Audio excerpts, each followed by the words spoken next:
Distinguished guests, ladies and gentlemen, online viewers from around the world, welcome to join us at the webinar of Taiwan Pharmaceutical Industry Cooperation Workshop and Business Matching Event. My name is Angela Liu, your MC for today's event. Today's event is jointly organized by TAITRA, Taiwan's foremost trade promotion organization, and Taiwan's Bureau of Foreign Trade. In today's program, we will be presenting to you the most updated COVID-19 vaccine and medication solutions from Taiwan, as well as pharmaceutical market trend and related regulations in Turkey and Czechia. Today, we're very happy to have international buyers and friends joining us online. A very warm welcome to those of you watching from Turkey, Czechia, Poland, and all parts of the world. To begin with, we would like to invite Executive Vice President of TAITRA, Ms. Elena Lee, to give us the opening remarks. Let's now welcome Ms. Lee.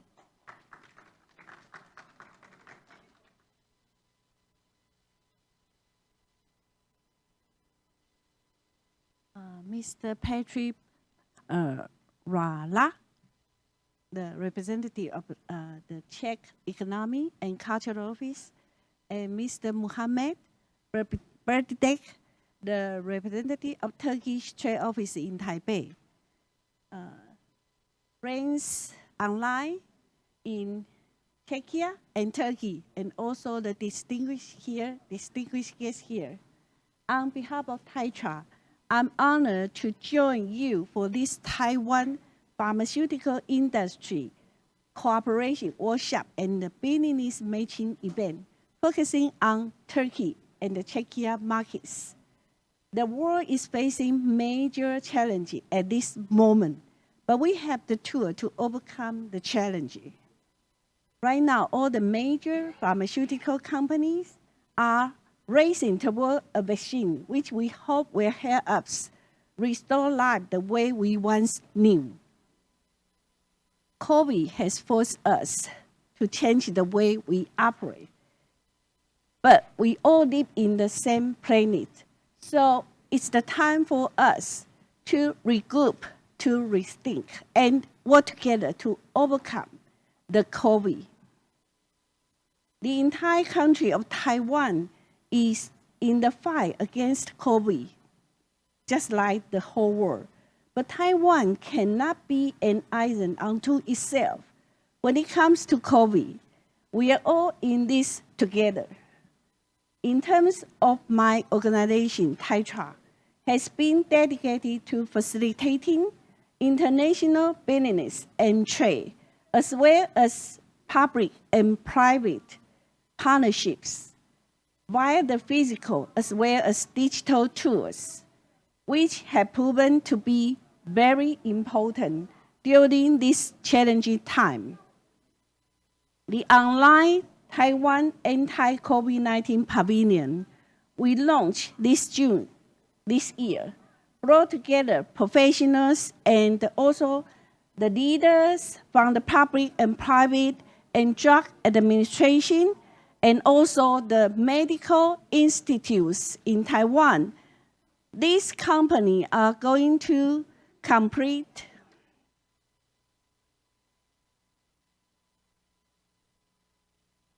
the public and private sectors, including over 20 medical institutions and 2,000 private businesses, provide over 25,000 products. These businesses are helping the fighting through their individual field of expertise. The online pavilion also acts as a business matching platform to help ensure medical technology and the medical devices can be made available to countries around the world. Through our online platform, we also have medical webinars that share the successful COVID fighting experience of Taiwanese doctors, medical experts, and hospitals with their peers in India, Southeast Asia, Central and South America, Africa, and the Middle East, to prevent the COVID to be outbreak.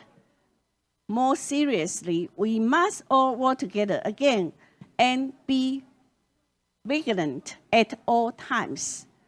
Medical cooperation is the key element of Taiwan's foreign policy. Taiwan's hospitals have been mobilized to work together through ongoing interaction and engagement with broad hospitals, medical institutions, business, and the industries, as well as academic communities closer together. Right now, one of our top priorities is to collaborate on the research and the development of effective vaccines and medication, as well as a still urgently needed medical supply solution for our preemptive strategy against the next wave, which is why we have, as today, we have 3 companies like the Immune Corporation, Golden Biotechnology Corporation, Ten Pharmaceutical Company Limited, to share with us their latest efforts. Currently, these 3 Taiwan pharmaceutical and biotech companies developing and testing vaccines for COVID, according to Taiwan Food and Drug Administration. These companies are going to complete stage 1 clinical trials soon, and if successful, second clinical trials will probably begin as soon as November or December this year. Testing will then take place on around 3,000 human volunteers. We already have more than 20,000 volunteers participate in this test. If their vaccines prove effective, it is possible that they will receive emergency authorization from the FDA and expect to go onto the market second or third quarter next year. At the heart of our endeavors is the building up of international public and private partnerships based on our shared value. And Taitra is honored to be able to play a role in this cause for good. We look forward to working with our partners in Taiwan and in the Czechia and Turkey region to forge this important partnership. I sincerely hope you have a very successful event today and wish you all the best. Thank you. Thank you very much to Ms. Lee. Thank you. Please take your seat. Next, we would like to invite representative of Czech Economic and Cultural Office in Taipei, Mr. Patrick Rumler, to share a few words with us. Ladies and gentlemen, please welcome Mr. Rumler. Vice President Lee, Representative Berdebek, ladies and gentlemen, dear friends, I would like to express my gratitude for inviting me to today's event. It's a gratitude goes to Taitra, Bureau of Foreign Trade, also to this PTDIC. I would like to state that Taitra is a very important partner of the Czech Economic and Culture Office here in Taipei. Taitra is the one who makes bridges between the Czech companies and Taiwanese entrepreneurs and counterparts. And it was Taitra, with the support of the Ministry of Economic Affairs, who organized a big event during the visit of the President of Senate of the Czech Republic here in Taipei. Taitra was able to get more than 100 businessmen from the Czech and Taiwanese companies. Taiwan is a very important economic partner of the Czech Republic. You know, Taiwan is the 3rd largest Asian investor in the Czech Republic. And from the Taiwan point of view, the Czech Republic is the 4th largest investment destination in Europe. Our total trade accounts for $1.4 billion with a huge deficit. And this is the reason why we encourage Czech entrepreneurs to come to Taiwan market. And that's the reason why we take part in today's event. Thank you very much. I wish all of you a nice high success. And thank you once again. Thank you very much to Mr. Rumler. Thank you. And next, we would like to invite representative of Turkish Trade Office in Taipei, Mr. Muhammed Berdebek, to share a few words with us. Ladies and gentlemen, please welcome Mr. Berdebek. Oh, here we go. dear Executive Vice President Ms. Elena Lee, dear Representative Patrick Rumler, actually good, yeah? Pronunciation, yeah. So, ladies and gentlemen, distinguished guests, and for Turkey, good morning, or Prague, good morning. For people who stay in Taiwan, is good afternoon. As you know, we launched the first Turkish airline between 2015. So between Istanbul and Taipei, implementation of the free visa program, people to exchange and bilateral exchange improve. Because due to the COVID-19 pandemic case, it's posed some challenge in that issue, but we'll believe this trend will recover in near future. Turkey recent year accelerates spending research development in the health sector. For example, in the number of the health tourists has increased tenfold in the past decade. The quality of the facilities service with affordable treatment price caused many patients from the world to flock to Turkey. 2018, nearly 1 million people visited Turkey for the health tourism. The revenue has reached at least $1.5 billion. Not only health tourism, our government also has put priority on the medical biotechnology. Over years, we have developed industry-specific project on biomedical equipments and diagnostic kits. This medical industry produced more than 12,000 products, which valued around $8 million. Ranked the world 70 in 2018. So as you know, so we cannot give any number about 2019 or 20, so just we need to skip in that because of the pandemic period. So the main importance in Turkey in that way, so we are like a lab between Europe, Africa, and Asia. So our one leg in the Europe, our one leg in the Asia. So it gives good opportunity to bring three continents together. For that reason, as for the Taiwanese entrepreneurs, I can advise in that way. So you can think Turkey not like Turkey. You can think about Turkey like a bridge between the three continents. So actually, Turkey has a huge potential in that way. So Taiwan, on the other hand, Taiwan has successfully contained COVID-19 pandemic, gaining international recognition. Besides, Taiwan has excellent medical research and high technology to medical fight. But the main problem, as I talked about before, when I visit some interviews, the main problem in Taiwan is the price. When Turkish entrepreneurs or Turkish company want to buy some things from the Taiwan, the main challenge in that way is the price, because they can easily compare with the China. So you need to think about the price also. And another issue, of course, is not good for us. Normally, $1 last year it was around 4 Turkish liras. Now $1 is around 8 Turkish liras. So you can buy anything from Turkey twice cheap. So actually, it's mutual way. You know, you can gain the products, so you can qualify high technology, and you can sell again Turkey or other place. So because you have capacity, I know the way of the Tetra is working.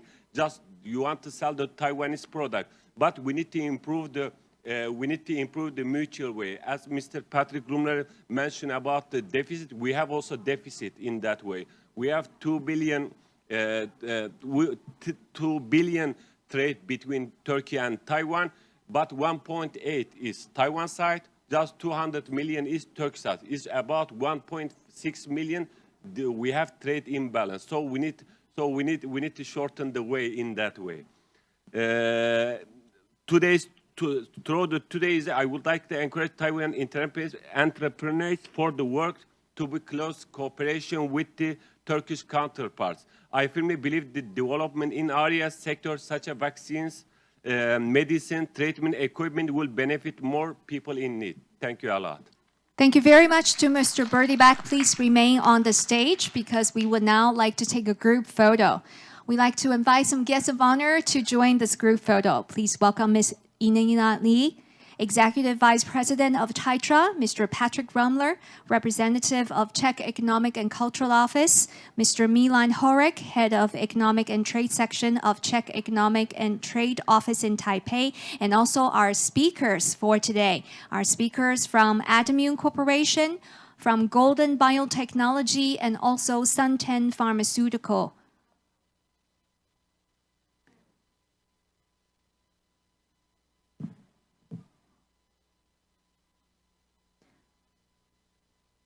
Once again, we welcome our host and guest of honor to the stage for a group photo to remember this special event in Taipei today. Okay, ladies and gentlemen, please look at the cameras in the center together.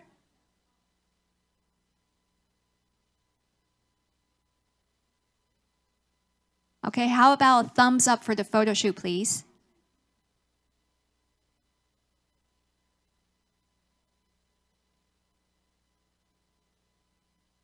Thank you, everyone, to join the photo shoot. Thank you. Please take your seats.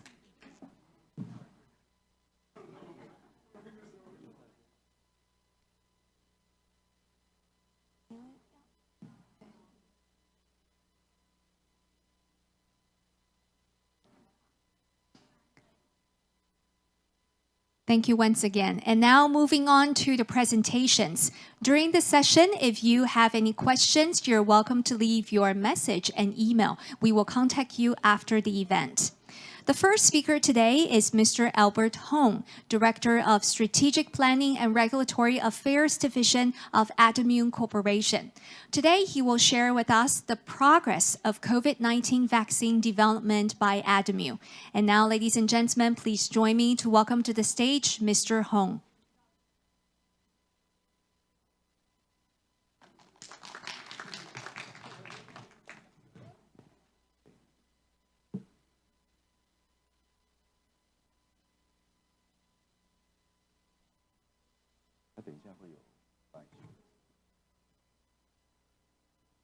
Good afternoon, everyone. I'm Albert from Adamune, Taiwan. So the first one, you see my company is Adamune. The next slide. First of all, before I talking about the COVID-19 vaccine from Adamune, I want to show you first who is Adamune. Adamune is the supplier of vaccine in Taiwan. Indeed, we are the only one vaccine manufacturer in Taiwan to supply the commercial vaccine to the Taiwan market. And every year for the flu vaccine, about more than 50% was being supplied by Adamune in this decade and last decade. So very important, we are an old company. It's from 1965. It's an old vaccine company. And in the beginning, until right now, we're based in Taichung, Taiwan. And right now, in these 5 years, we become the partner of Sanofi, and also the partner of Tectal and the Daiichi Sankyo from Japan. For those three companies, we help to produce their product and sell it, export to US and Europe, and also the other countries. Especially the Sanofi, their first recombinant flu vaccine was being produced by Adamune and sent it back to the US. So we have those experience for that, and we are a reliable partner for them. And very important things, from after 2015, we got the GMP certificate from EMA, from Europe, and also the US GMP certificate in 2016. So this is what we have done before the COVID-19. You're a reliable partner. Next slide. And this is what has been done here. It's especially important is the flu vaccine. More than 20 million doses in the past. And you see the TTA and the JEV is from the last few decades. Next one.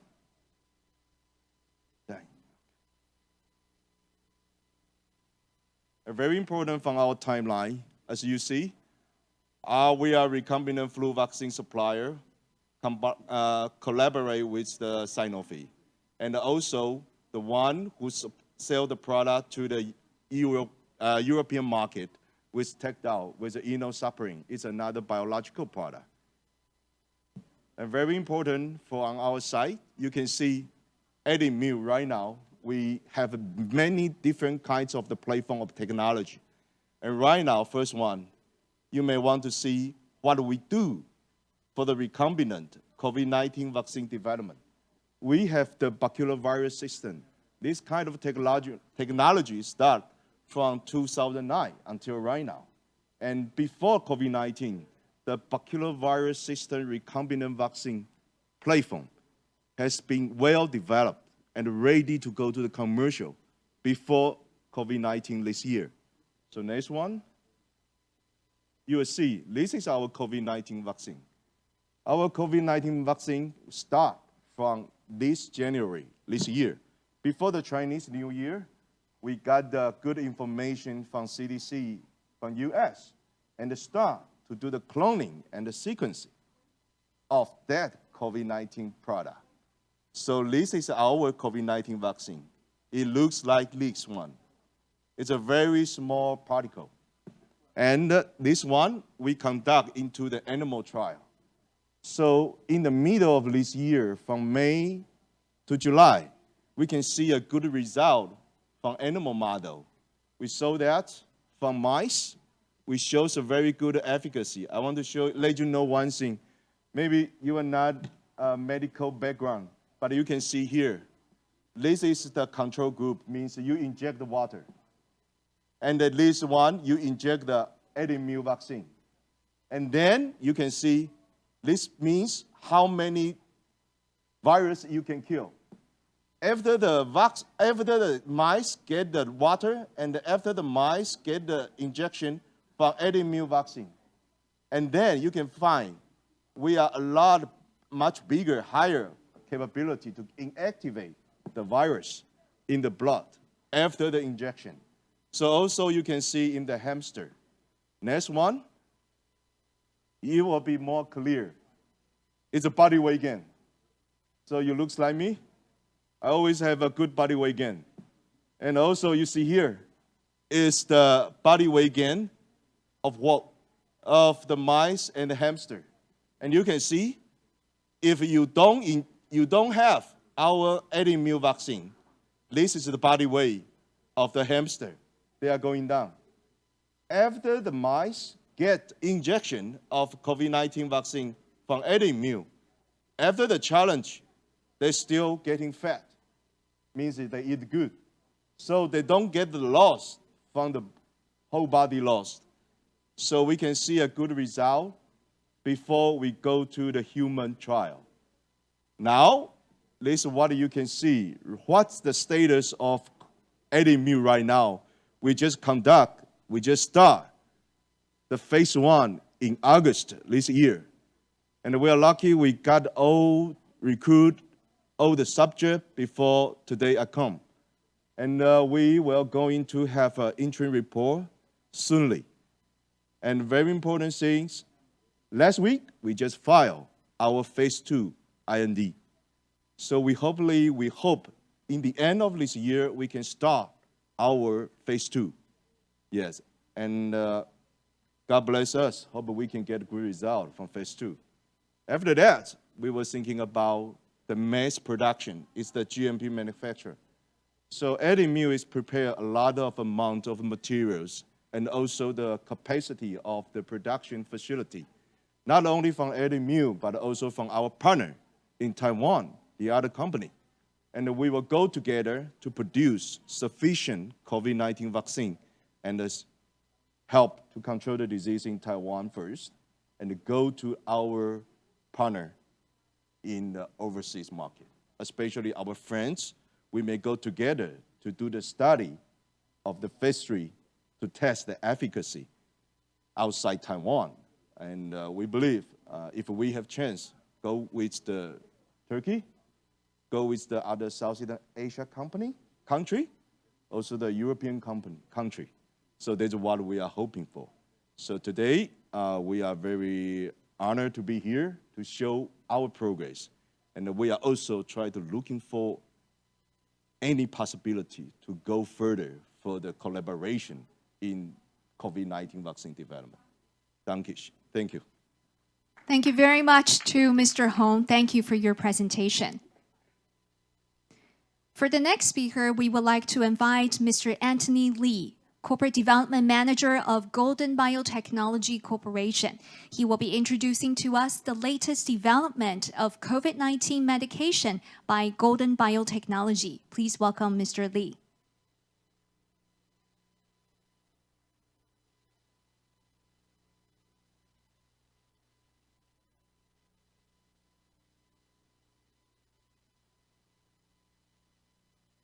Okay, and everybody, Mr. Patrick, representative, and Mr. Mahmoud, president. And so I'm Anthony Lee. Yeah, I'm very happy to introduce our company, Golden Biotech, to you all. Okay, and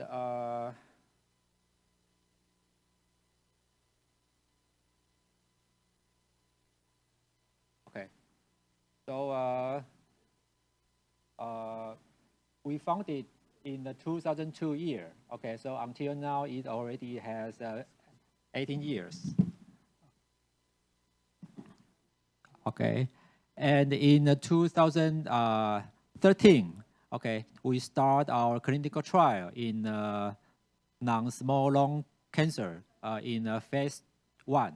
Okay, and we in 2013 we completed it.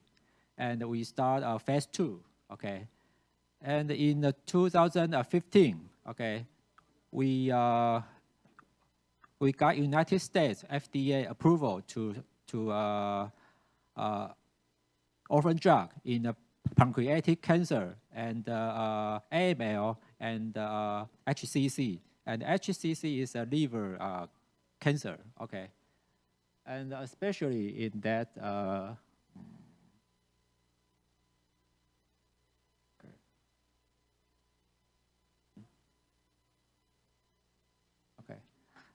especially in 2016, we cooperate with Johnson & Johnson to cooperate with in Alzheimer's disease, okay? And we got a very good result, okay? And in 2017, okay, we got a European orphan drug in the pancreatic cancer, okay? So, and until now, it's 2020, okay, we got AML phase 2 completed, and maybe by the end of this year we will announce its final result, okay. And right now we are Taiwanese only one, and number one is a COVID-19 and phase 2 clinical trial drug, and we will we have already kicked off its clinical trial in the U.S.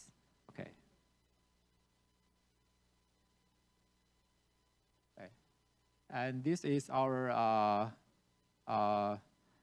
clinical trial and design from a United States government, okay? And we already got its IND number, and we are the only one in Taiwan. Very few companies in Asia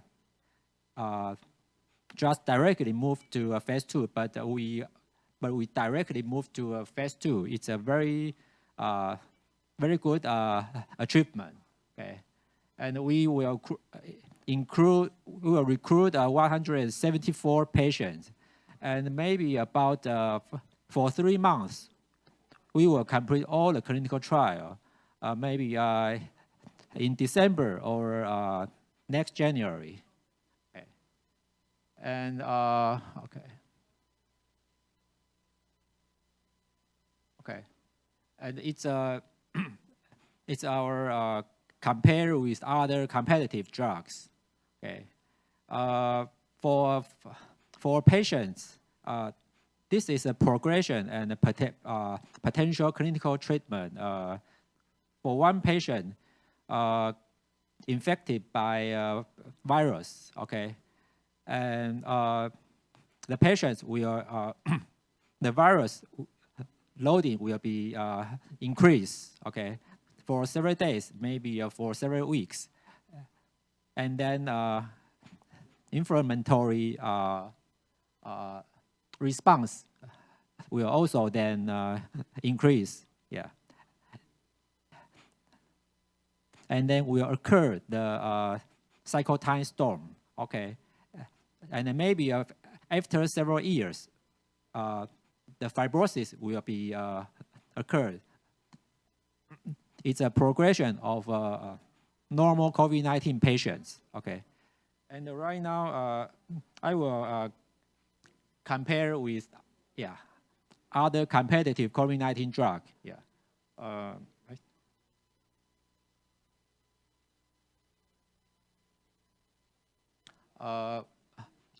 Our drug is the first one, is endocrinolone, yeah, okay.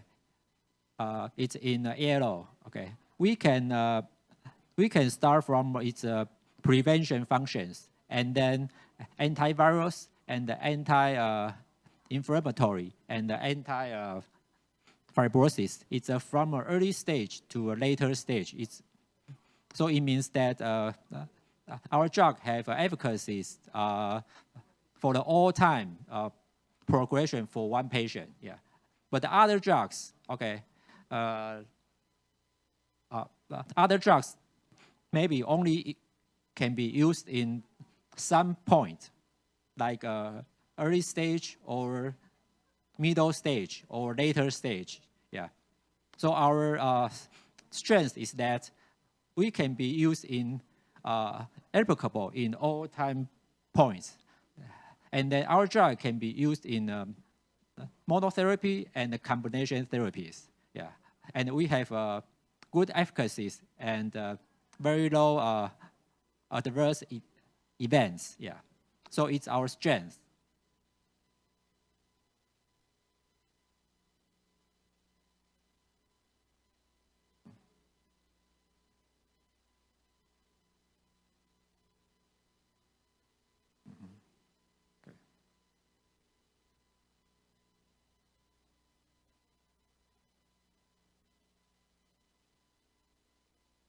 Okay, so it's about, yeah, it's our presentation. And if you have any questions about our drugs, you could contact with me. It's our contact information. Thank you. Thank you very much, Mr. Lee, for your presentation. Thank you. And moving on, we would like to invite Ms. Winnie Xue, Sales Manager from Ten Pharmaceutical Co. Limited. She will introduce to us the traditional Chinese medicine for COVID-19. Ladies and gentlemen, please welcome Ms. Xue.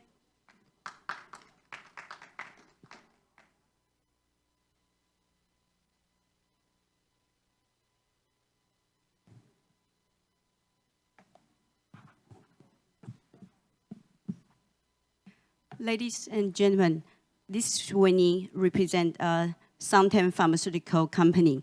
Ten is herbal extracts manufactured in Taiwan. Today I would like to brief about our company and also introduce you about our new products, Raspberry 8. Later I will talk more about that. Ten was founded by Dr. Hong Yuan-Xu. He was a father of scientific Chinese herbal extracts in Taiwan.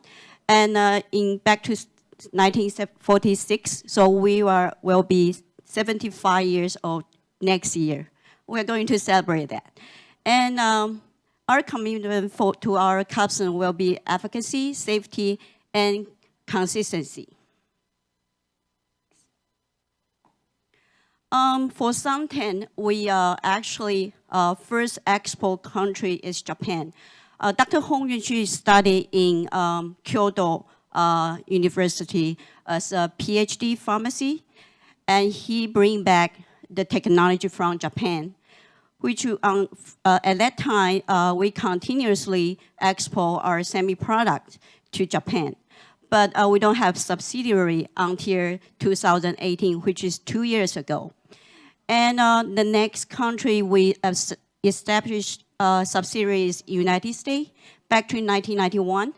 We are located in Irvine, California, which is a full facility factory.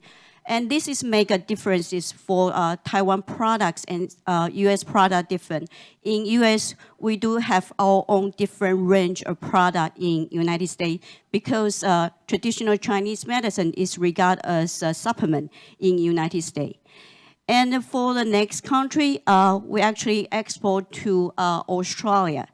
And back to 1996, and since then, we continuously received the Australia TGA authority came to our factory for auditing using complying the PICS GMP. And also in the same year, we also export to Malaysia, Singapore, and later Indonesia as well. And for Europe, actually, we export to Europe start from 2003. And currently, we have distributor in UK, Switzerland, Germany, and some of northern country, European countries such as Finland, Sweden, and Denmark. And also we export to Macau in 2014, which is, this is our sales channel, and there are almost 20 countries we are exporting right now. Next. Today I'm going to talk about our new product, Respiri A, because today's topic is focused on COVID-19 treatment. And this is actually a formula created by National Research Institute of Chinese Medicine, which abbreviation is MRICM. So this project actually back to this year's March and April. And products project is named MRICM 101. And back to the March and April, actually, this is a timing for TCN to get involved the COVID-19 treatment. And because in the hospital, they are using liquor extraction foam to give the patient. And they got so far about 20 or 30 patients only because in Taiwan, CDC is control of the patient's treatment. So the TCM really difficult to get involved into the treatment, but we do got a chance of that. And back to May 6th, Sangten became the first national team member to join the MRICM 101 product commercialization project, which we are tasked to let this liquid foam to become the foam that can be easier and quickly to deliver to those patients in need. And next, please. In September, actually, Sangten, because we are the traditional Chinese medicine manufacturer, we need to apply for the license from the, our authority. So in September, we received the first officially drug license from Taiwan side, but this is only for export. Next, please. And because some of the country also regard this as medicine, so we trying to register all the product in different countries. In September, we applied a dietary supplement with the European Union in Luxembourg. And also in last month, October, we applied to Australia as a complementary medicine for listing drug. And all of this actually let us have a chance to export our products to overseas. And another, next please. The good news of last week is that MRICM 101, the paper has been officially accepted by international journal. You can also Google that, try to research for that to look into the outcome. And this is really an encouragement for us. So next, please. This product, Respiri A, we call the product name is Respiri A, which means we can help you for respiratory. And the indication externally contracted seasonal epidemic. And the function is release external and diffuse along, clear heat, and detoxicate, soothe the chest to dyspnea friend. And this is all in Chinese, traditional Chinese term, but actually it do help COVID-19 treatment. And we continue to receive the overseas taking these products and get cured back to the normal. Next, please. And back to the origin of this formula, actually, we all know the COVID-19 patient have difficulty for swallow. So we do consider about that. If in a very traditional way, we will take it directly, but we think that will be difficult for patient to swallow. So this product is be designed to be dissolved into water, about 200 to 400 CT. Cold water is fine, and it's very easy to swallow, and also filling the shoes and cool because it's with the mint, and drink more water to help the people to overcome the disease. Next, please. So it's cold water soluble and 100% nature herbs, no side effect, and orally granule, and also, of course, scientifically approved. And I'm going to be here to share some cases with you. Next, please. The first case will be after we received the drug license. There's a Taiwanese woman live in France, 43 years old. Her condition is cough, diarrhea, sore throat, disease, fatigue, and chest pain and bruise. And actually, she took one of the famous Chinese formula, 清肺排毒汤, for 3 days at the end of August. But her condition was not improved. So she actually seeks help to us, and we quickly delivered products to her. So she began to first taking on September 1st, and then she told us that she began to feel warm because when she took the famous Chinese formula, she didn't get better and feel still cold and tight. But our products, after the first one, she get warmer and energetic. So actually, it took 7 days back to normal condition. It's on September 7th. And on September 9th, she was being released from quarantine. This is a case, in the very beginning, we know that she's positive case is confirmed by PCR. And from her case, it encourages that if the patient at age like 40 to 50, if you continuously taking the product for at least 7 days, you will get better to the normal condition. Next, please. And another case is confirmed, also the positive confirmed case is a Swiss woman, age 28. Her condition is headache, loss of taste and smell. Actually, she was very weak when she seeks help from us. So the product delivered to her side, and she took 3 sachets per day. And after 7 days, again, her headache and taste and smell gradually back to the normal condition. But she continues to take the product for another week. Next, please. And here's another case. It's also a confirmed case, which is a Taiwanese boy live in the U.S. Is 5 years old. His condition is fever, constipation, and after consult with our tri-service hospital doctors, the doctor advised, because it's 5 years ago, so only take the half sachet every 3 to 4 hours because he has a fever. And after that, his fever has gone, but the mother complained to us that he has a little constipated. So we also consult with the doctor again, but the doctor say it's not related to COVID-19, and we suggest they can take continuous for the product Respirate. And after another 5 days, his coughing is relieves also. So for a boy of five, you can see that's about 8 days.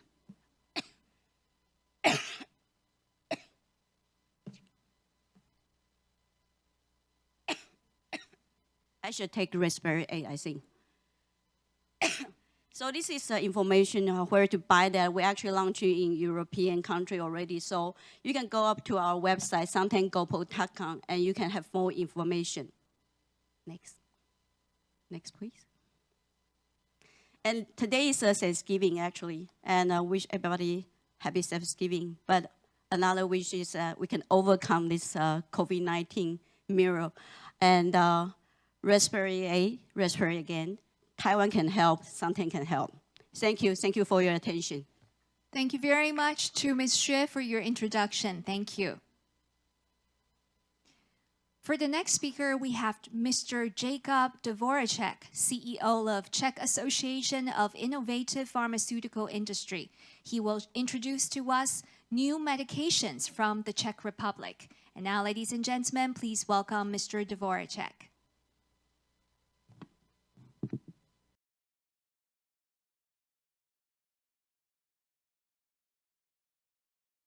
Okay, good afternoon. My name is Jakub Dvoracek, and I am representing in the Czech Republic the Trade Association of Pharma Industry.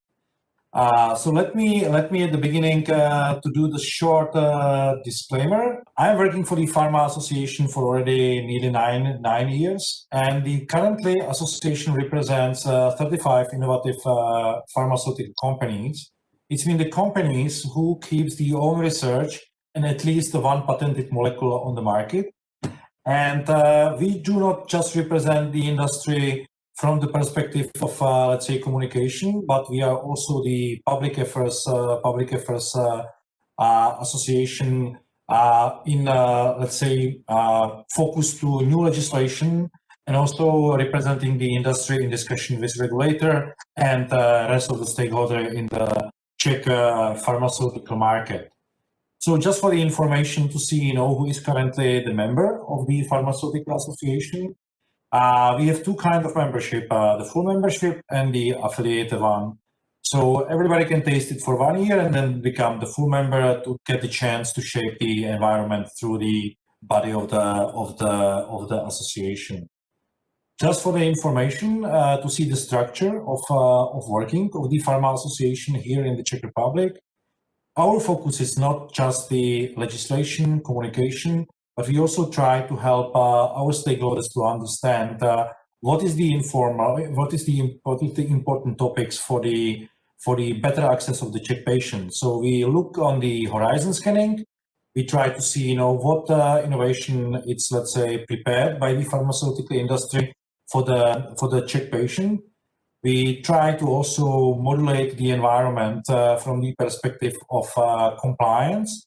And we are also the very close partner to Czech patient organization, to Czech medical scientific organization, and also to the representatives from the perspective of payers. So we closely work with payer funds in a number of joint projects, and we inviting them to become the part of our working groups in Czech Republic.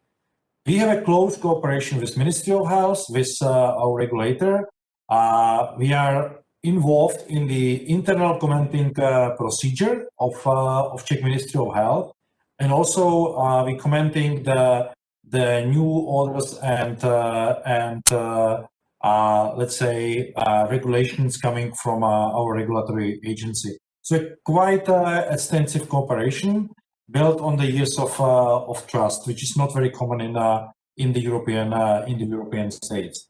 So this is just for the introduction of the association, and now I'm coming to the Czech pharmaceutical market. So in slide which I'm now presenting, you can see the pharmaceutical market development, and you can see there's a quite a stable growth of the pharmaceutical market, especially in the area of prescribed products, which also consist the products which are used in the hospitals. So from 2015, on a yearly basis, there is growth, not let's say the extensive one, but it's copying, let's say, the development of the Czech economic situation. And we just cannot say, how the 2020 will look like. Definitely, it will not be so positive. But during the last 5 years, there is a constant increase of funding for the pharmaceuticals in the Czech Republic. Czech Republic is a country where we have, let's say, the two different approach to RX products. RX products which are, let's say, prescribed and then dispensed through the pharmacies, they can consist co-payment from the Czech patient. On the other hand, all pharmaceuticals used in the hospital care, and especially the advanced therapies used in the centers, they are fully covered from the health insurance, from the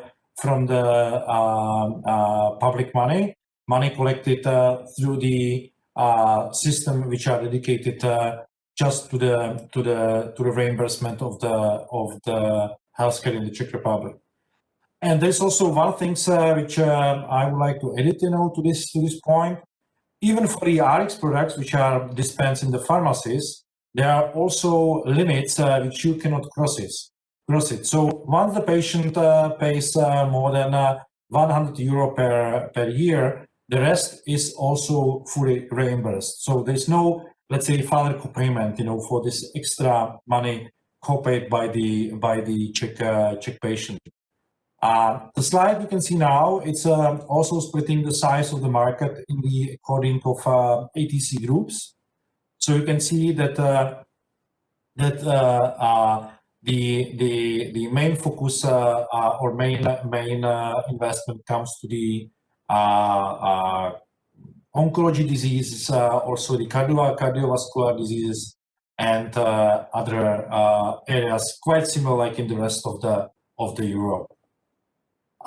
What I think is more important, especially for those who would like to be presented at the Czech pharmaceutical market, is the area of centers of excellences, which are dedicated in the Czech Republic to specialized care, like oncology care, neurologic disease care, but also to all orphan disease care and other specialized areas. And you can see even, at this area, the growth is even faster than in the full pharmaceutical market. We can see on a yearly basis double-digit growth and quite a big willingness of our payers to invest in this area. So those who are, let's say, more oriented on the hospital care and specialized care, pharmaceutical products, marketing authorization holders, they can expect quite, let's say, complicated from the perspective of, let's say, entering the market. But once the product reach the market, there is a quite a fast penetration, and usually the patients get quite quickly to the care.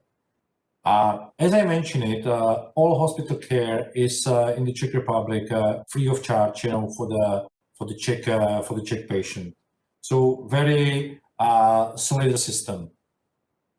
So what I would like to now touch it before we will come to the access schemes is the clinical trials, because I believe that also for some marketing authorization holders and for the companies who are developing new products, it will be interesting to see the space and, let's say, the environment in clinical trials in Czech Republic. So, in this slide, you can see the development of clinical trials in our country. If you take the overall number of clinical trials, and you count it per capita, you could compare the Czech Republic, for example, with Britain. So a number of pharmaceutical companies are very active in clinical trials, and it's especially because of quality hospitals and a number of very dedicated investigators and investigators teams. So you can see that there is, let's say, quite a stable situation, and especially in the perspective of number of clinical trials. And the last data we used for the analysis are from 2019, so still quite fresh data. And newly launched clinical trials are, let's say, in better shape, and it's still growing even in comparison with 2015, where we did the first analysis. We're doing this analysis on 2-year basis. If anybody will be interested to have, let's say, number of details, then I'm very happy to share it. Very detailed analysis, which is covering the clinical trials from perspective of therapeutic areas, number of patients, number of investigators, also the details of negotiation situation with hospitals, and so on. So just to see the split of the clinical trials, it's obvious that the most of the clinical trials which are implemented in Czech Republic are from the area of third phase of clinical trial. But we also have centers which are able to implement the first phase of clinical trial. So for the company who would like to come to the European market and would like to have, let's say, the sample of let's say, patient from our region, we are one of the preferred country for the pharmaceutical companies which are based in the Europe, but also in the US and in Japan, a number of other countries. So here you can see the number of patients which are involved and participating in clinical trials. Again, you can see the comparison from 2015, 17, and 19. We can see a slight decrease in some areas, but also the increase in others. It's quite stable. Okay. Now I'm coming to the number of research teams. Again, you can see the main areas and development in those areas like oncology or the immunology, and the number of research teams available for the cooperation in, let's say, number of hospitals and ambulatory care centers. We have a very good and developed chain of teaching hospitals, faculty teaching hospitals, which, let's say, covers the majority of specialized care. Again, number of details could be shared with you based on the request. So now I'm coming to the registration and the way how to get to the Czech pharmaceutical market. As the rest of the European Commission or European Union, we are, let's say, tied and bounded with European directives. So majority of the marketing authorization holders use so-called centralized registration, which is then valid for all European countries and also the Norway and Iceland. And you can see on this slide also the list of the areas which the centralized registration is mandatory for. We can also use a different way to check pharmaceutical market. You can go through the mutual recognition procedure or decentralized registration. And I have to say the Czech State Department, State Institute for Drug Control, it used to work with decentralized procedure or with mutual recognition procedure.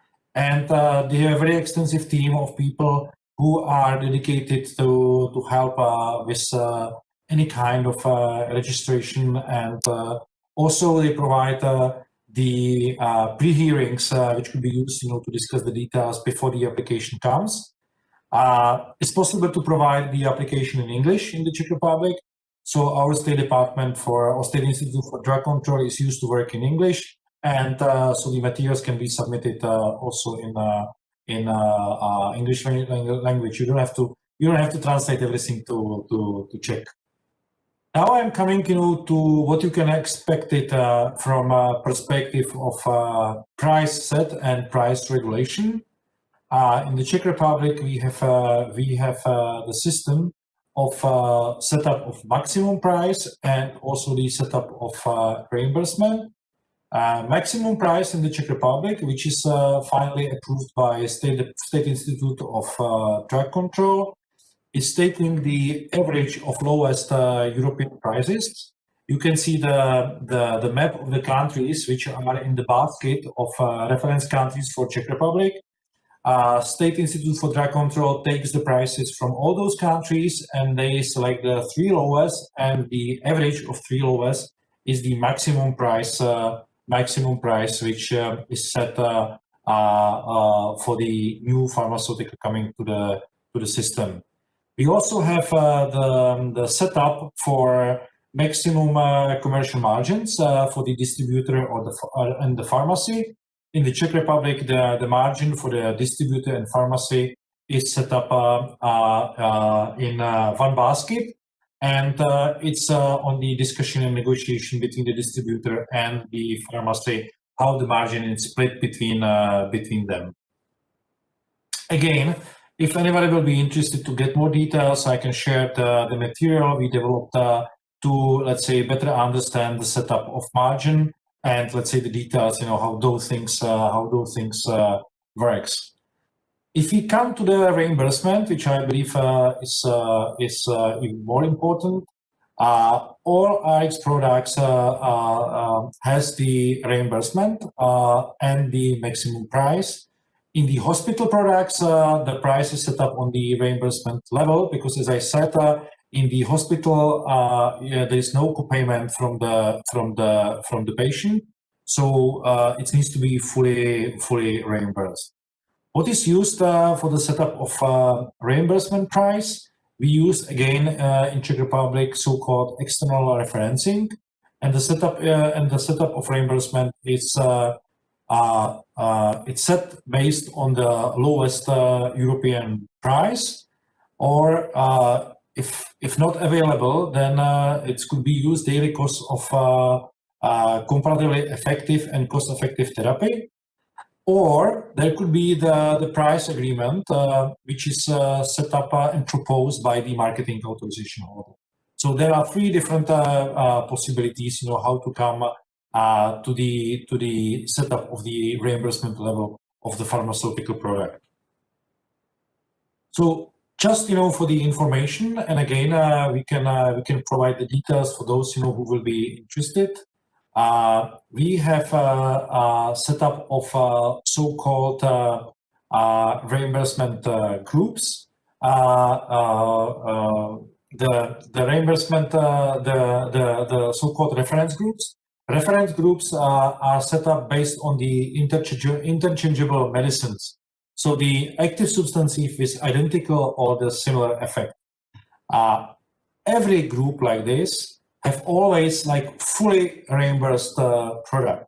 So again, that's the way how the Czech Ministry of Health and the regulatory agency tries to have for Czech patient always fully reimbursed medicine available. Now I am coming to further reimbursement regulation. We have also so-called Appendix 2. Again, I can help with the detailed understanding of this kind of reimbursement regulation. So all the reference groups are included in this Appendix 2, but because this Appendix 2 is not very often updated, there could happen that there are reference groups which are not included in this special material of the Ministry of Health, and then they could be quite a complicated setup for the reimbursement.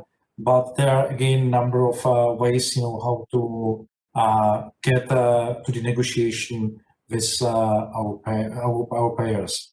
But it's also important to mention it. The co-payment is always the difference between the maximum price and the reimbursement. And I will come to the details on the next slide. What's happening on the Czech market in the situation that the company wants to use the maximum price for the Czech patient, and there is no any, let's say, further discounts. Then the difference between max price, reimbursement is this supplementary payment, and also the VAT, which is added, to this to the overall price. Very often, what's happening that the pharmaceutical companies, based on the let's say competition, they try to of course be very close to the reimbursement. So the co-payment at the pharmacy, it's let's say limited, and it helps them to be, let's say, the preferred option for the Czech patient. It's also good to mention it that there are a number of let's say tools, and it's let's say on let's say further discussion between the marketing authorization holder, on the distributor, on the share of the margin, and so on. So now I'm coming to the ways, how to get to the Czech system. For the new molecules coming to the system, they have a 3 different pathways to get in. We have so-called standard procedure, which includes the setup of price and reimbursement. Then marketing authorization holder needs to prove the efficacy, safety, and cost effectiveness. The State Department for Drug Control have quite an extensive team of experts who do the review. And then there's also the chance for the marketing authorization holder to have, let's say, the discussion and final negotiation with our payers. Then we have a special pathway for the so-called highly innovative medicinal product. Number of new molecules also choosing this special path, which gives you the chance to have a temporary reimbursement. So even at the situation that, for example, company doesn't have full world evidence data to provide the efficacy or cost effectiveness, they can come, through this special pathway. It's, let's say, much easier because then it's less negotiation with payers.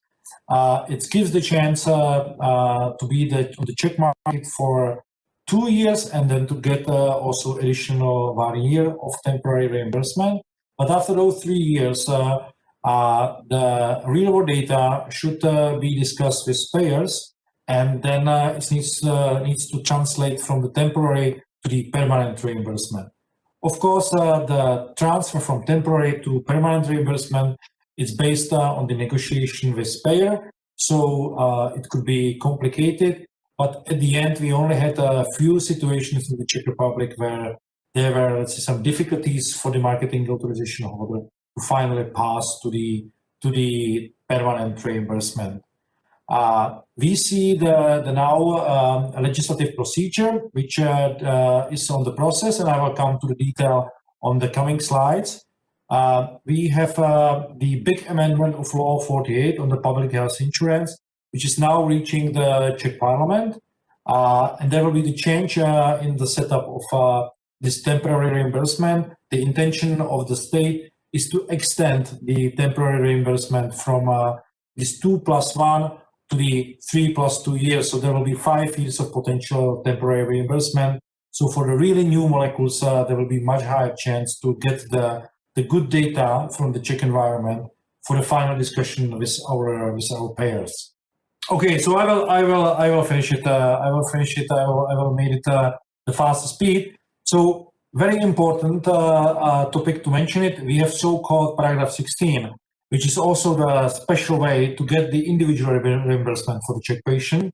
So even at the stage where there is no agreement with payers or with our State Department for Drug Control, especially for the orphan medicinal product and for very innovative gene therapies or other therapies with not proven data, there is even the special path of the individually approved reimbursement by the payer funds. I will not come to the details of the novelization. I'm happy to share the details on the slides. As I mentioned it, we will have probably very soon new pathway for the orphan drugs and updated pathway for temporary reimbursement. There is also one topic to mention it. There is a special methodology which is used by the payers. Again, if there will be anybody interested in the details of the methodology of the payers in the way of approval of the extensive new therapies to the system, I'm very happy to share to all the details. And at the end, to mention it, the timelines in the Czech Republic for the approval process. We are not a country which is fully compliant with Transparency Directive of the European Commission. On the other hand, we can see a significant progress of timelines kept by the State Department of Drug Control. Again, I'm very happy to share the details with those who will be interested to know more. And I'm on the end of the presentation, so I'm very sorry to take more time than it was dedicated to me, but hopefully it covers the interesting areas for you.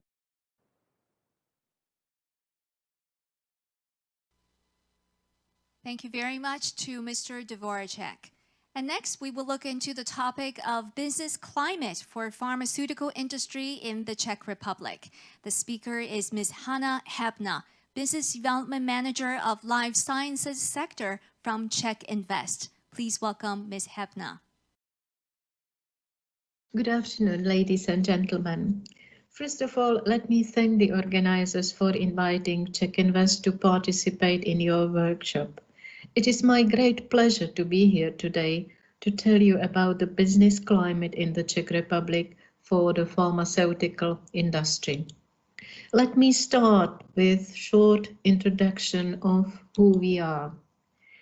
The Czech Republic is a country of 10 million people right in the heart of Europe. We have been a member of the European Union since 2004. We are a market economy, stable both politically and economically. Our GDP growth is stable between 2 and 4%. Of course, this year growth was interrupted as a consequence of the global pandemic. Our inflation rate fluctuates around 2%, and the unemployment rate is between 3 and 5%, with no significant changes this year, as the government is pumping money into the economy to help businesses to overcome impact of pandemic. Let's move on to Czech Invest. We are the National Investment and Business Development Agency working under the umbrella of the Ministry of Industry and Trade, originally set up at the end of 1992 as a purely investment promotion agency. Throughout the years, we have developed our services for businesses and became a fully fledged business development agency. We work with both businesses based in the Czech Republic to support their development and encourage overseas companies to look at the Czech Republic as a partner of choice. Our services range from business intelligence, consultancy on available public support that will best fit to our clients' investment. We help in the selection of property, finding potential business partners, organizing tailor-made visits. Our services are free of charge as part of the government's business support measures. Since 1993, Czech Invest has successfully facilitated over 2,000 investment projects with an expected investment of over $45 billion that have created nearly 300,000 new jobs.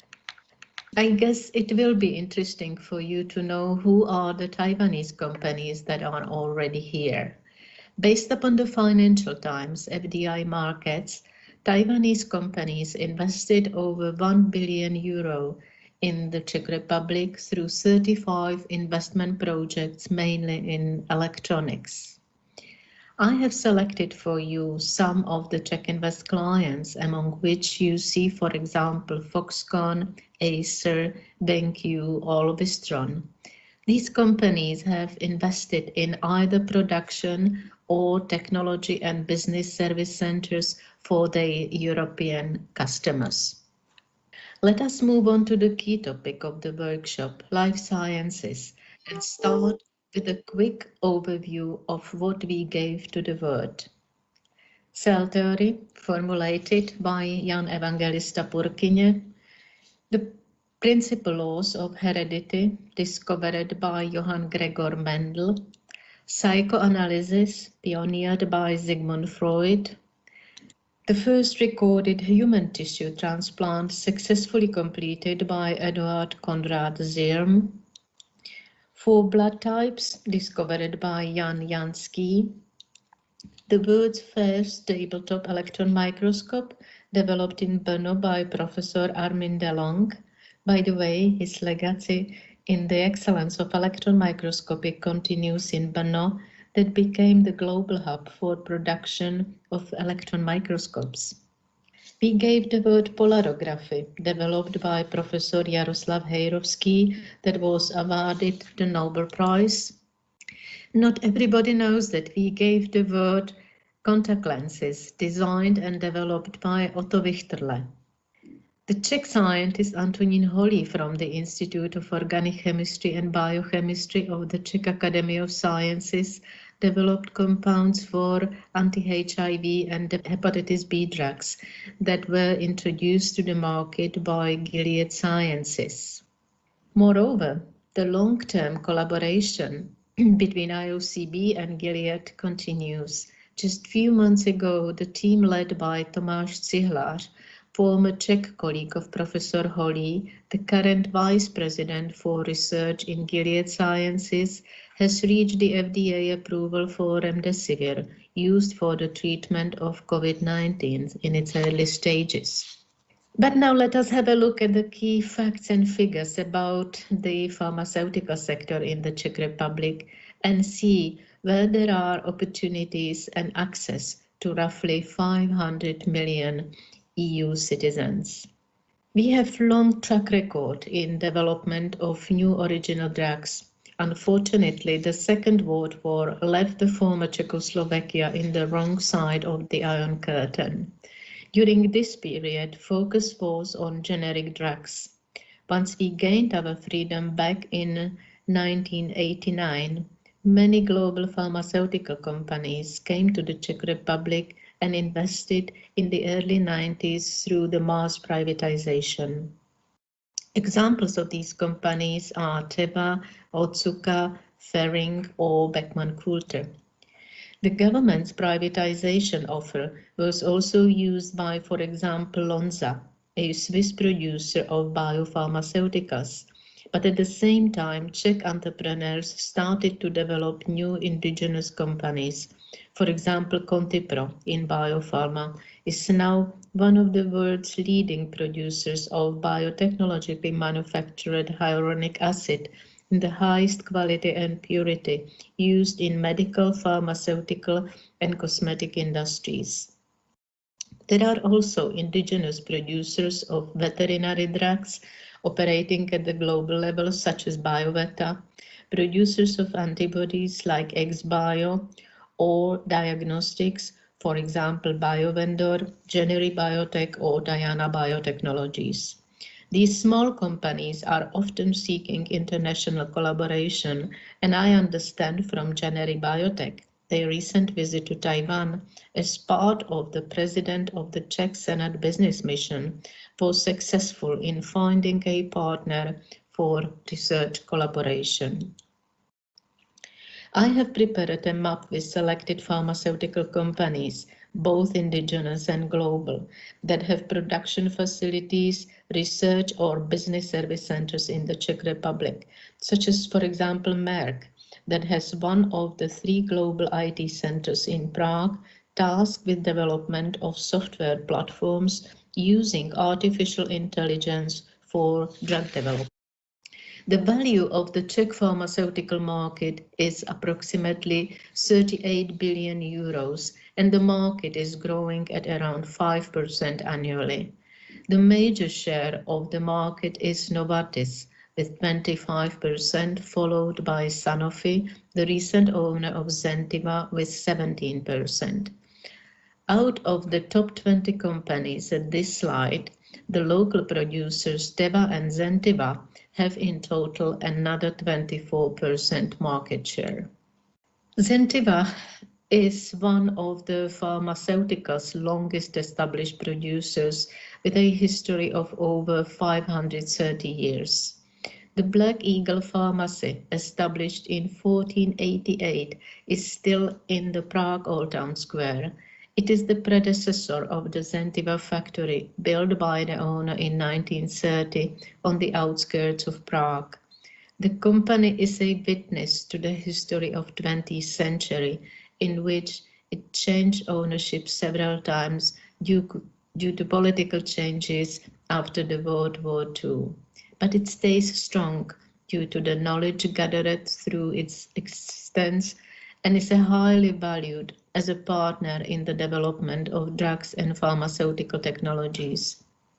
Through their postgraduate study that they run in collaboration with their network of mainly EU partners, They provide postgraduate study courses for university graduates and train a new generation of experts in pharmaceutical technologies for the pharmaceutical industry, not just in the Czech Republic.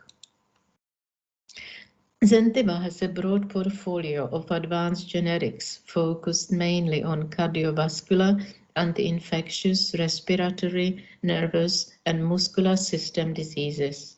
Thanks to its R&D center, these generics are continuously developed in line with the latest knowledge as far as their efficacy, dosage, delivery system, and other properties is concerned, while these medicines remain affordable for patients. Zentiva products serve 25 markets.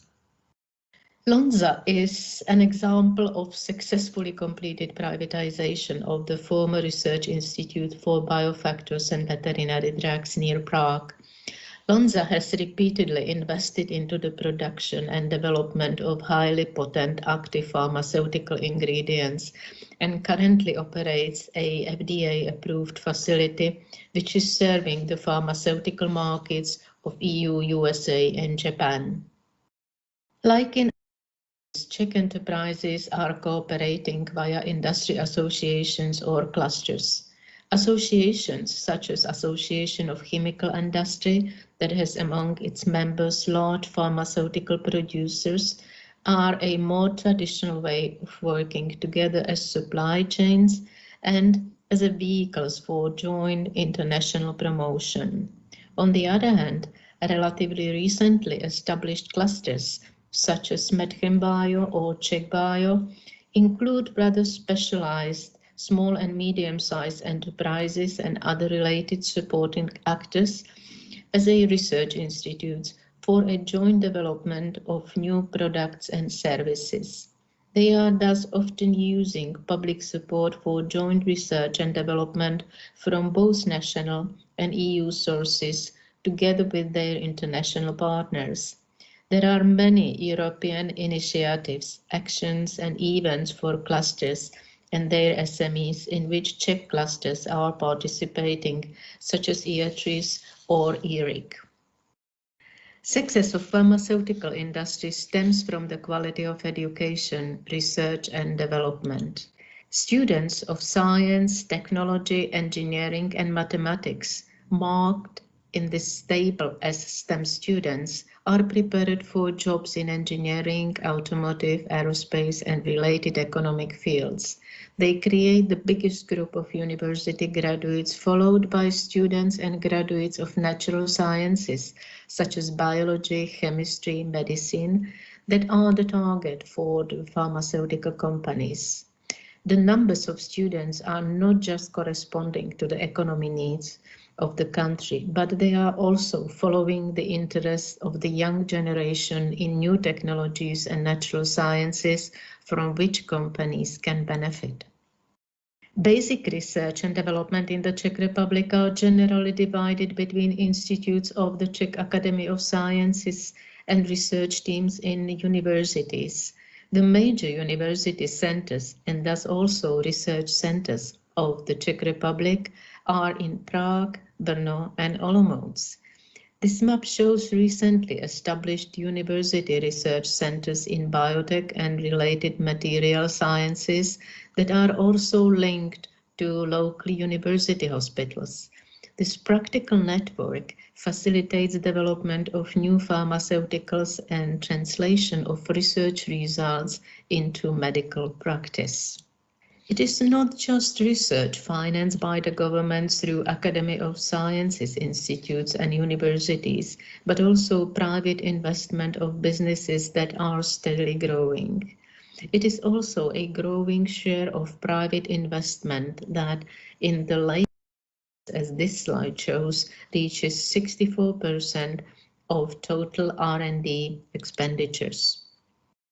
One of the best research institutes of the Czech Academy of Sciences is without any doubts the Institute of Organic Chemistry and Biochemistry, home of anti-HIV and antiviral drugs that has helped millions of patients around the world.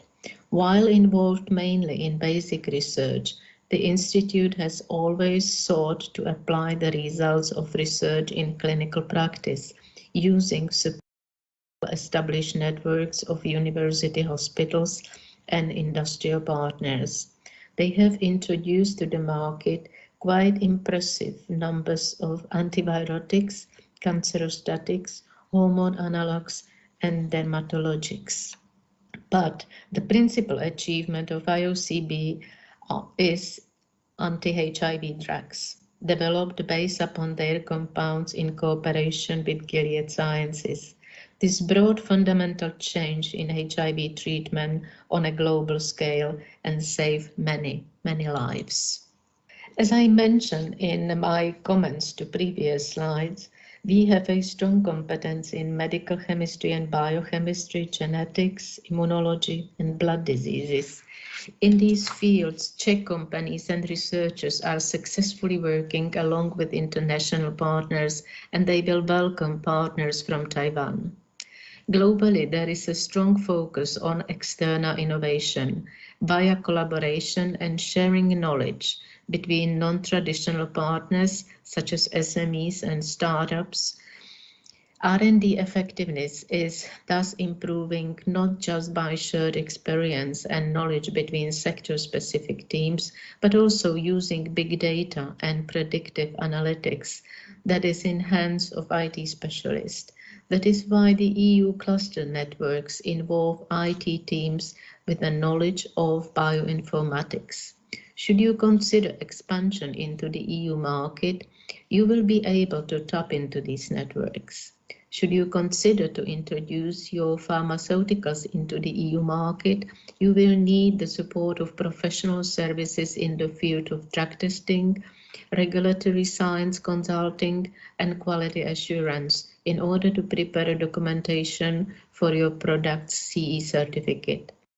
It will not be a problem to find a partner in this field in the Czech Republic, and these consultancy companies belong to the supportive network of pharmaceutical companies. Let me complete my presentation with a brief overview of the state fiscal support for businesses.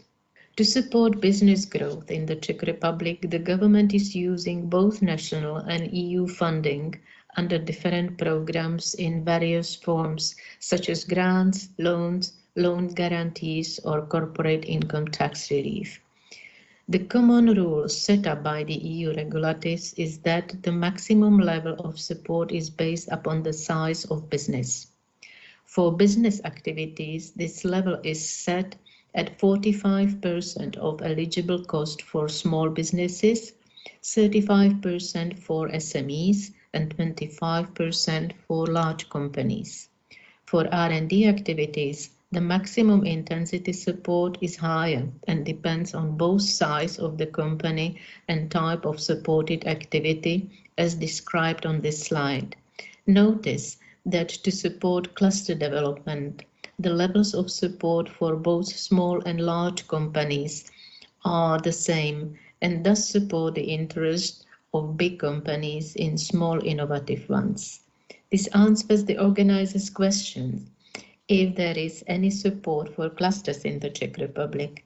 Yes, there is, and it works for both individual members of clusters as well as their collaboration projects. So why you should consider the Czech Republic as a business partner? There is a proven excellence in biotechnologies and pharmaceuticals, from traditional products such as beer to new products such as Vistat for HIV treatment. There is also favorable business environment proved by global companies such as Merck, Novartis, Lonza, Gilead that are continuously expanding their activities in the Czech Republic. We have world-class academic and institutional framework with considerable past and present results in basic and applied research. I gave you example of the Institute of Organic Chemistry and Biochemistry. Our strong areas in research with international collaboration projects are in genetics, immunology, oncology, and neurosciences. There are close links between industry, universities, R&D centers, and the public healthcare system that create conducive system in drug development and delivery process. Last but not least, we have regulatory and patent environment harmonious with the EU, which represents markets with 500 million customers. In other words, once you obtain CE certificate for your product in the Czech Republic, this product can be distributed around the whole EU market. Should you have any questions, please contact me at the contact details provided in my last slide. I will be delighted to provide you with further information or to introduce you to potential business partners. Should you decide to look at your business venture in more details, we will organize for you a visit program. I hope Czech Invest will have an opportunity to meet you in the Czech Republic, and besides all our services, we may unlock for you some of the hidden beauties of the Czech Republic. For now, you can believe me that this is a lovely as well as safe place to live and work. Thank you very much for your attention.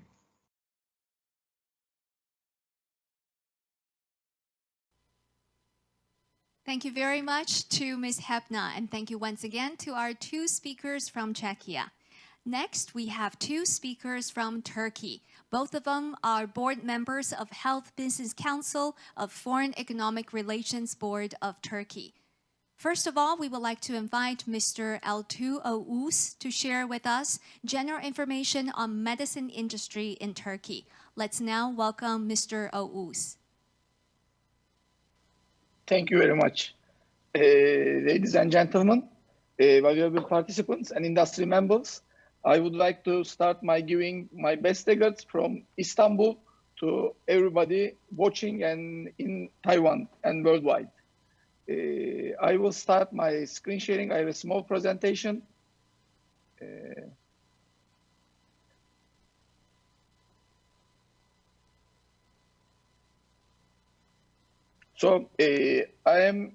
My name is Ahmet Altuğ Oğuz. I am the executive committee member of Health Business Council and also CEO of my company, Ten Pharmaceuticals. As Ten, we are specialized in injectable pharmaceutical production. We have 32 products that are listed on the supportive treatment protocols of our Minister of Health Science Council. Today I am here to present you DEIC and Business Health Council and what we do is this organization. So DEIC is the Foreign Economic Relations Board that is established in 1986. We analyze investment opportunities, we help boost Turkey's export and coordinate similar business development activities worldwide. When we look to scope of DEIC, DEIC is present in all the sectors: logistic, constructions, import, export, investments, banking, energy, direct foreign investment, cooperation with third parties, and healthcare, of course. So the organization of DEIC, we have a general board of directors, there's an executive committee, and there are the business councils, which we are representing here. So the ecosystem, when we look to DEIC, the ecosystem is the state institutions, embassies, universities, all the business councils, multinational institutions, funding institutions, and counterparties in other countries. So when we look more in detail, DEIC has 95 important funding institutions in Turkey. It means that we have a strong presence in Turkey. There are 146 country-based councils. So for each country, basically worldwide, we have a council and looking and taking care of directly to that council. And there are 5 sector-specific business councils and 2 special business councils. Today, I'm going to present you more the health business councils, which we are a member and which pharmaceutical companies are also a member in Turkey. So the other council, you'll see it also. Basically, the member profile of the business council is all the healthcare providers, especially hospitals, pharmaceutical manufacturers, biotechnology companies, medical equipment suppliers, producers, of course. The supporters of this council is Minister of Health and Minister of Trade and Turkish Medicinal and Medical Device Agency, which is playing the role of FDA Taiwan in Turkey. Sorry.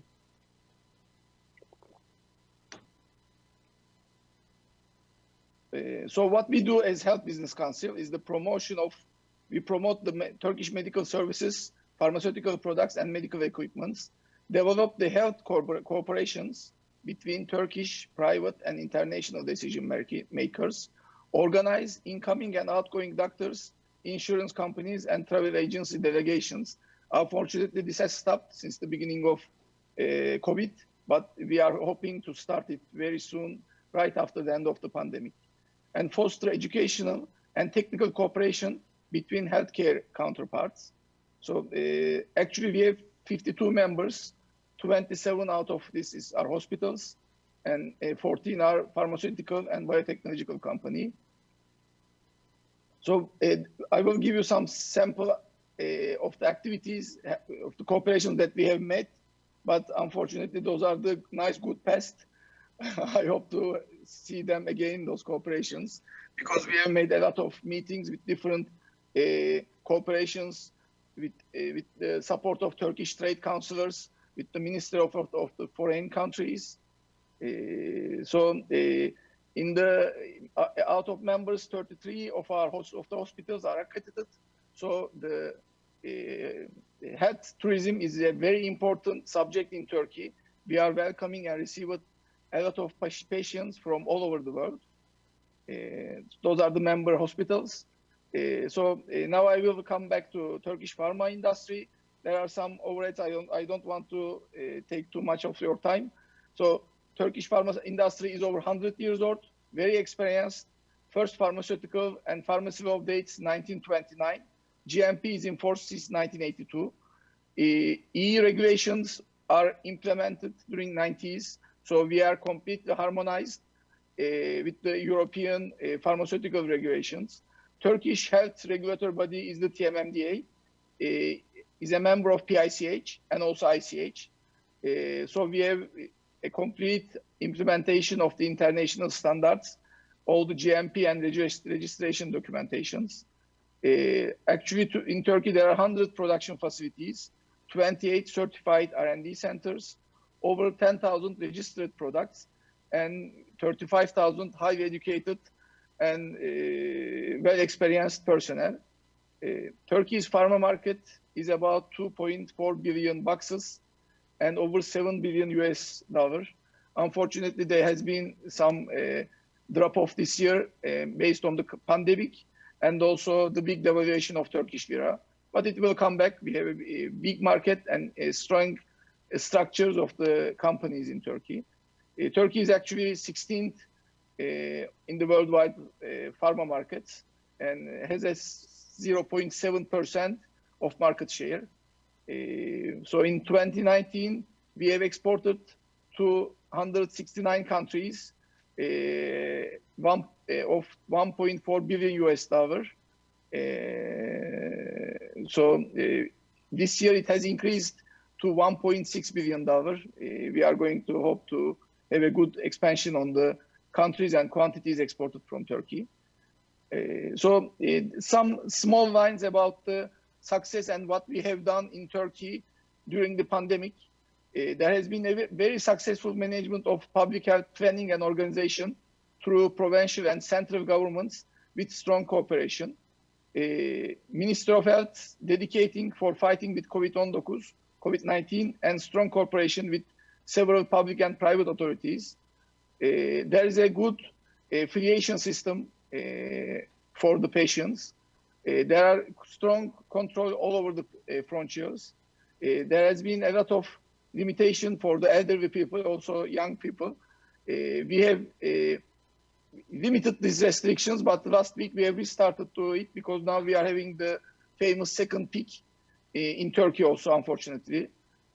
So we have a very well-established hospitals and cutting-edge medical technologies using those hospitals, dedicated and devoted physicians, very experienced intensive care doctors. So we are also using innovative and technological medical products. We are using medical treatments and drugs that are very efficient, struggling with COVID-19, and they were developed during pandemic also. One of the most efficient drug at the COVID is, favipiravir. The generic API and product is developed and synthesized by Turkish scientists and is being produced in Turkey by Atabay Pharmaceuticals. Mr. Tashkent is the person after me. He's going to tell about their success about this product. Plasma treatment is also provided by COVID-19 patients in pandemic hospitals.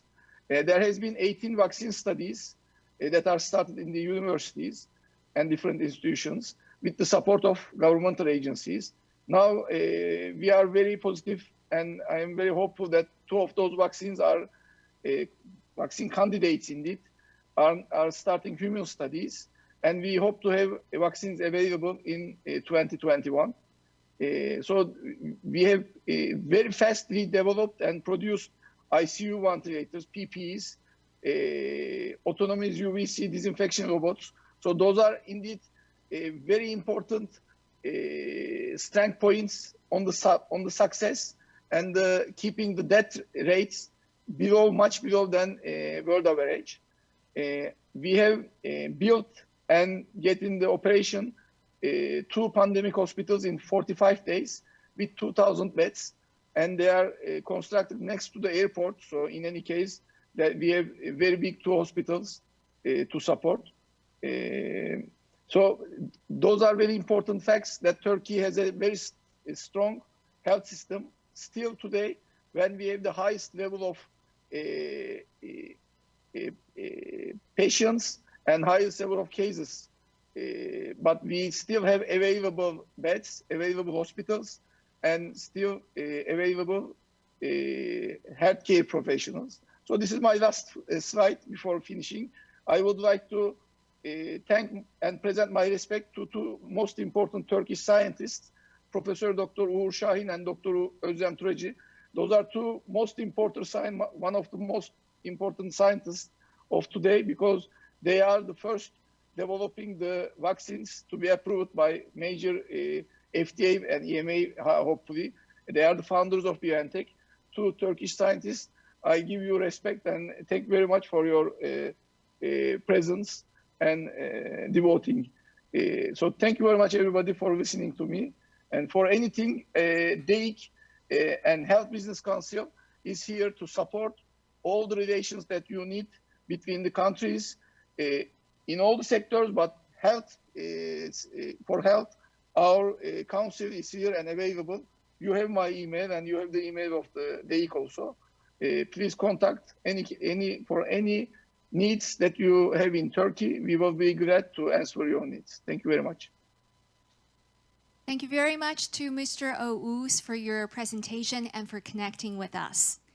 For the next speaker, we have Mr. Doğan Tashkent. He will be presenting to us about general R&D and innovation in medical industry and also information on favipiravir.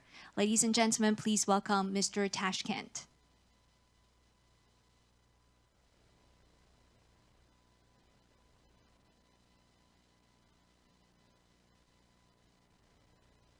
Do we have Mr. Tashkent online?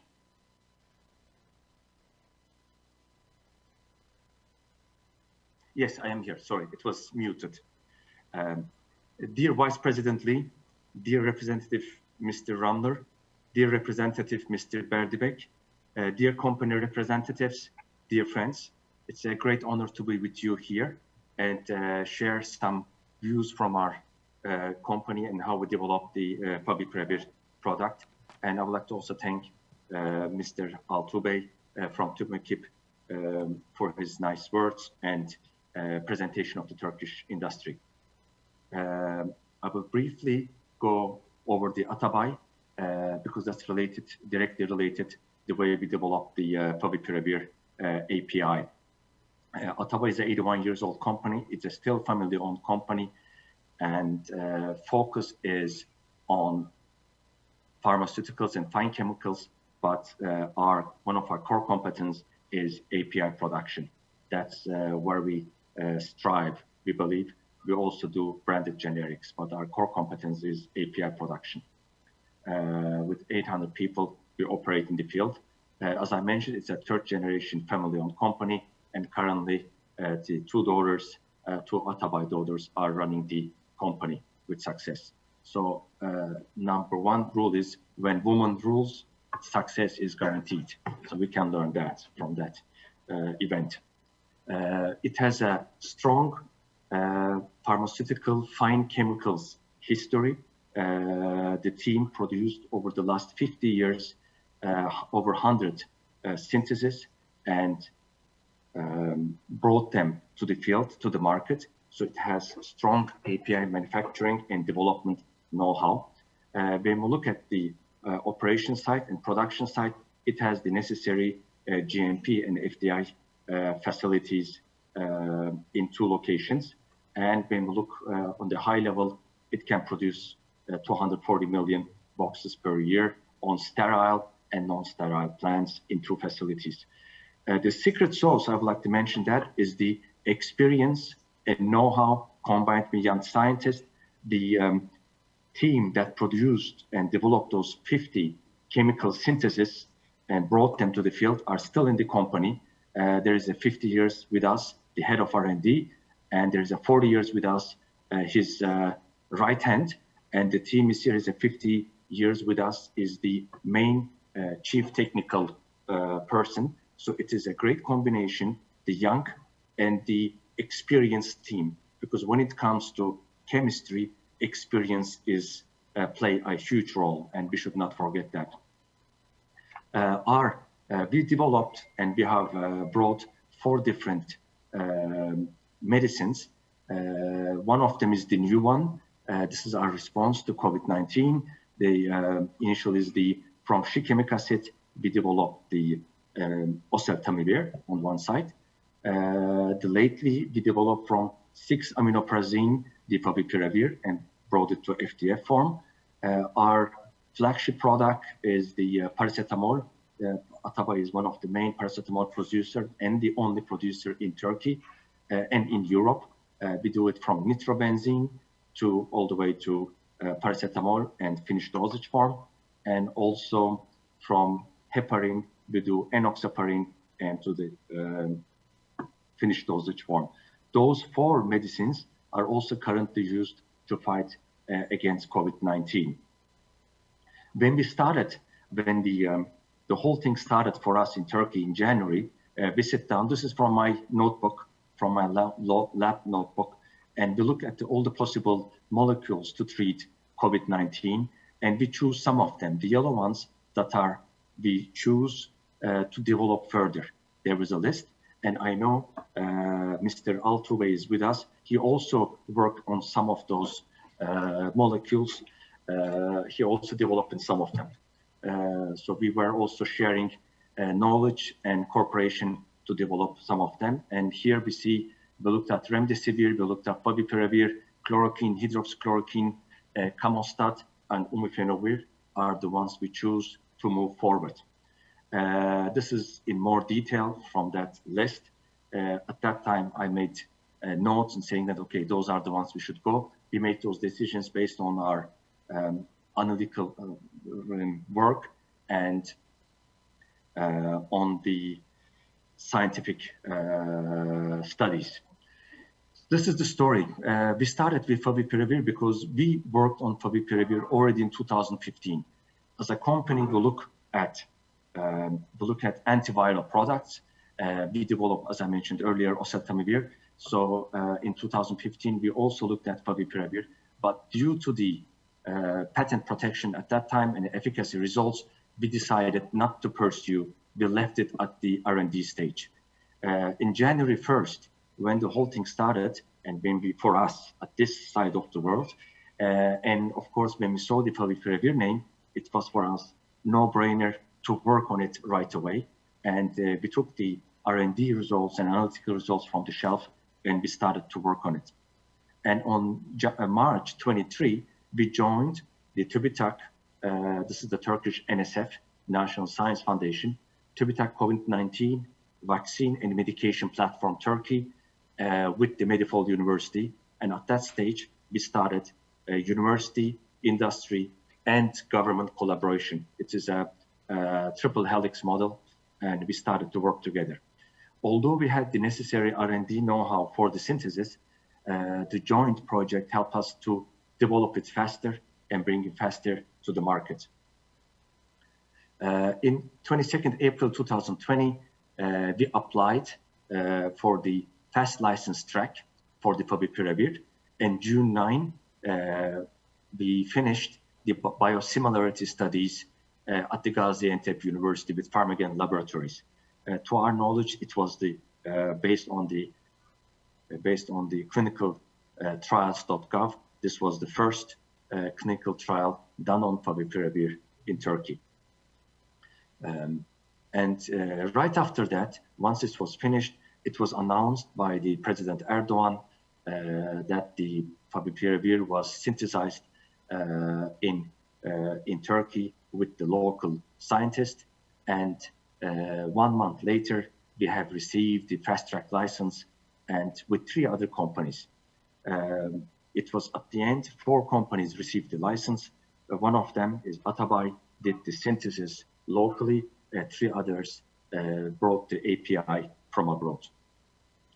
And in July 17, we donated 400,000 doses for the favipiravir, and since then we produce monthly the favipiravir under our brand name.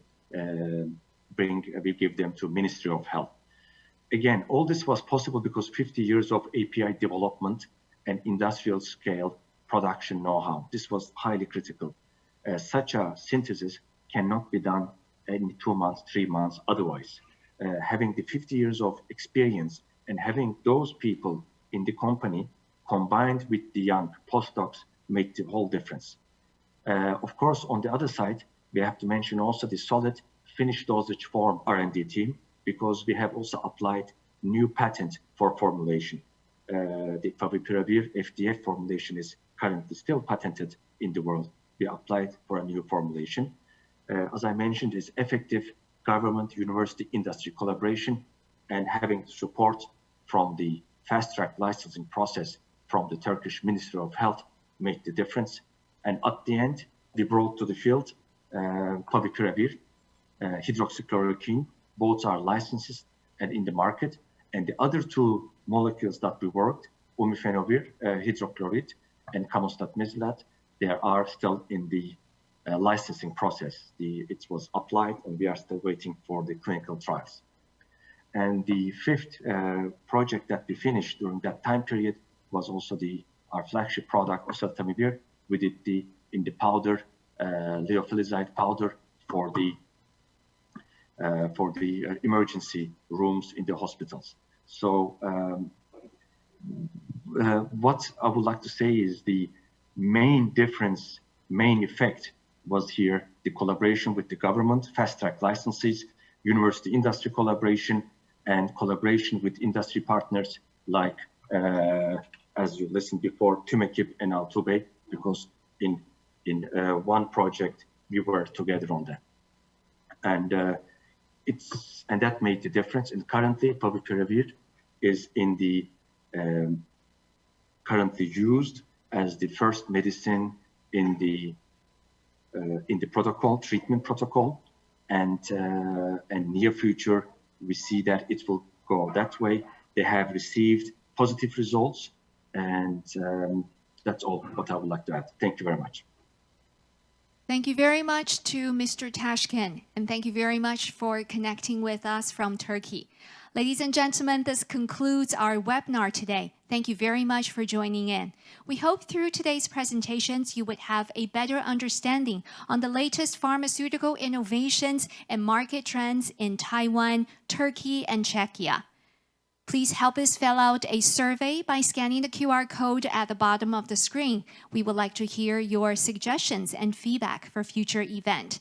Thank you once again for watching. We wish you good health and all the best to your future endeavors. Thank you.